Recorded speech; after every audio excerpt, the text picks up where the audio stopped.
Am I High? A Marvel fanfiction written on AO3 by Peter Munson_Bright. The link for this fanfiction will be in the description box below, so I encourage you all to go check it out. When May called Tony to tell him that Peter had gotten his wisdom teeth taken out, he immediately asked Helen, Cho, and Bruce if they could go over to the compound.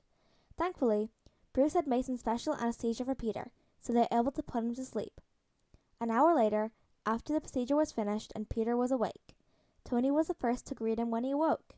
"Hey buddy, how you doing?" Peter was sluggish in his movements as he lifted up his hand to his mentor's face. "Tony?" "Yeah, I'm right here." Tony smiled, running a hand through the boy's brown curls. This was the first time the boy ever called him Tony, and it's while he was high, of course. "Where am I?" Peter's eyes drooped, his head falling over but quickly jerking up. "You're in medbay, kiddo, the compound. Dr. Cho and Banner are here." When Bruce came into view, Peter gasped. "You're Dr. Banner! Oh, so cool!" he gushed, the gauze slurring every word he said. The older man laughed at his reaction. It was the same one he had before they put him under. Tony threw his hands up. "Hey, what about me? I'm Iron Man. He's just some big, angry green guy." Before Bruce could retaliate, Peter beat him to it. "Don't worry, Mr. Stark. You're cool too." "Gee, thanks. I feel so much better now that you practically insulted me to my face," Tony remarked, no underlying heat behind his words.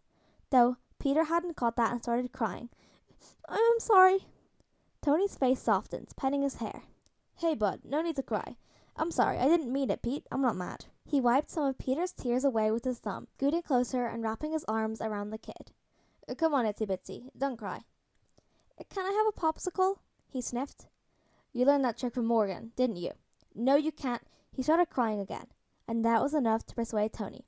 "Fine, yeah, okay, I'll get you one later." Suddenly, there was some poking at his mouth. "I can't feel my lips. Do I still have lips? Did someone steal them?" "No, bud, you still have lips." "Am I high?" Tony nodded. "In a medical sense, yeah." Peter's head lolled down, and he jolted up again, causing the gauze to fall out of his mouth. "Okay, kid, you're sleepy. Go to sleep, and I'll be here with you." He hopped into bed and settled down next to him, throwing away the dirty gauze that fell from his mouth.